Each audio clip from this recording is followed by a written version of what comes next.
রাধে রাধে, হরে কৃষ্ণ। সবাই কেমন আছেন? আশা করছি সবাই খুব ভালো আছেন। আমার চ্যানেলে সবাইকে স্বাগত।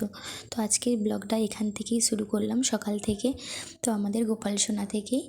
তো সকাল সকাল বাসি কাজকর্ম সেরে স্নান সেরে চলে এলাম আমার গোপাল সোনার কাছে। তো সকালবেলা মেন কাজটা আমার থাকেই যে আমার গোপাল সোনাদেরকে সেবা দেওয়া। তো সেই কাজটাই আমি রোজ দিন মতো আগেরবারই চেষ্টা করি। তো সেই মতোই কাজ করি রোজ, গোপালদের সেবা দিয়ে, ভগবানকে সেবা দিয়ে তারপরে আমি আমার কাজ শুরু করি।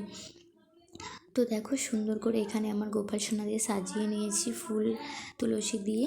আর এখানে দেখো সেবাও দিয়েছি। আজকে একটু কলা আর একটু মিষ্টি ছিল, ফল মিষ্টি দিয়ে সেবা দিয়েছি।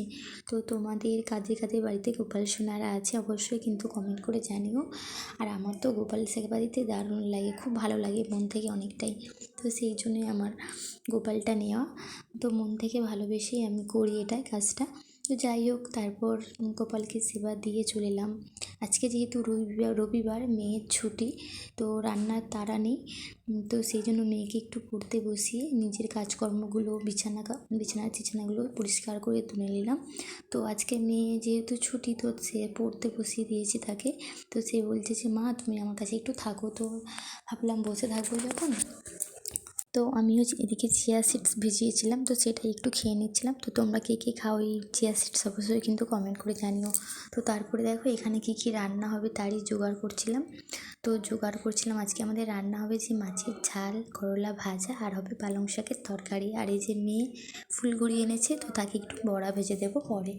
তো এখানে দেখো আমি সেই মতো সবজিও কাটতে বসে পড়েছি। তো সময়টা তো এখন অনেকটাই ছোটো, তো একটু তাড়াহুড়ো করেই করতে হয়। তো আজকে যেহেতু স্কুল নেই, তো সেই জন্য অতটা তাড়া নেই। তো যাই হোক, রান্নার জোগাড় করে চলে এলাম। কিছু জামা কাপড় ছিল, তো আজকে রবিবার, মেয়ের কিছু স্কুল ড্রেস, তার জুতো, আমার কিছু জামা কাপড় অনেক জমে গিয়েছিল। তো সেইগুলোই কেচে নিয়ে এসে ছাদে চলে এসেছি মিলতে। তো যেহেতু মেয়ের স্কুল ছুটি, তো তার স্কুল ড্রেস, তার জুতো সব কিছুই কেচে দিতে হবে, তো নাহলে শুকোবে কি শুকোবে না। তো এখানে দেখো সাদা কেটসগুলোও ধুয়ে দিয়েছি। তো তারপরে দেখো, আর রান্না করাটা তোমাদের সাথে শেয়ার করিনি, তো রান্না হয়ে গেছে একেবারে তোমাদের সাথে শেয়ার করছি। দেখো পালং শাকের তরকারি, আলু করলা ভাজা, আর মাছের ঝাল, আর বড়া ভাজাটাও আছে, তো সেটা তোমাদেরকে শেয়ার করিনি। তো দেখো এখানে মেয়ের খাবারও বেড়ে নিয়েছি, বেলা হয়েছে অনেকটা। তো মেয়েকে বলছি তুমি আজকে নিজে নিজে খেয়ে নাও। তো রোজ খাইয়ে দিতে হয় কারণ স্কুলে তাড়া থাকে। তো আজকে ওকে টিভি চালিয়ে দিয়েছি, ও নিজে নিজেই খেয়ে নেবে।